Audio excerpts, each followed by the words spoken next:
This took place back when I was in high school. One of my good friends and I were involved in a school production at the time. There was a lot that needed to be set up, so we volunteered to work one of the night shifts to help out. We didn't have to, but the school had given the job to an older janitor, and we knew he'd appreciate the help. The school day had long been done, and it was now about 8 p.m. Me, my friend, and the janitor were working away, setting up inside the school auditorium. Eventually, my friend and I had to use the bathroom, so we exited the auditorium and started walking down the hall. Now, this hall was sort of sectioned off from the rest of the school. It never saw much use, even during the school day. Usually, the only time I'd find myself using it is to go to this specific bathroom. Anyway, the hall contains a door to a utility closet that contains the school's security camera monitors and just other general cleaning supplies. But like the hall itself, the closet saw almost no use. Yes, the school had multiple security cameras around the building, but they were never used. They were more so just for show. That being the case, the door was always left locked. But as we walked down the hallway, we noticed it was slightly open. Not enough for us to see inside, but enough for us to notice it.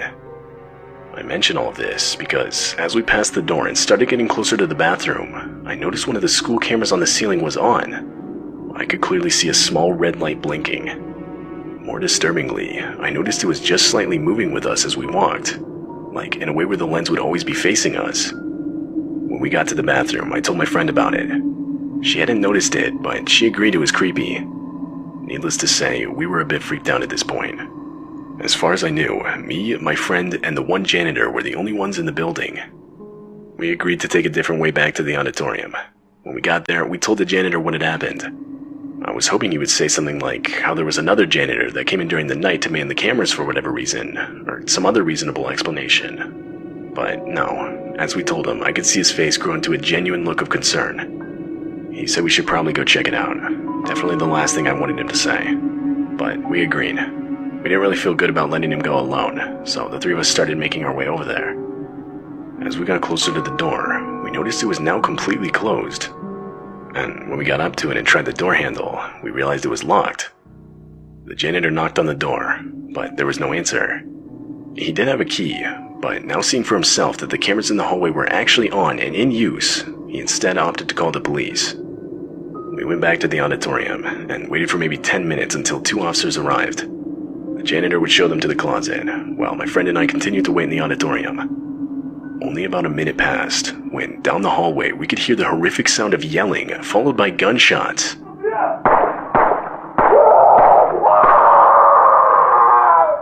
This was the first time I had ever genuinely felt like my life was in danger. The both of us were frozen in fear. Neither of us knew what to do, so we did nothing. We continued to sit there, just listening. A few seconds went by, when we heard footsteps running in our direction. To our relief, it was the janitor. He told us that everything was fine, but that we needed to leave right away. We tried to get more details from him, but he wouldn't tell us anything. He escorted us to a back exit, and from there we got in our cars and each drove home. I was terrified.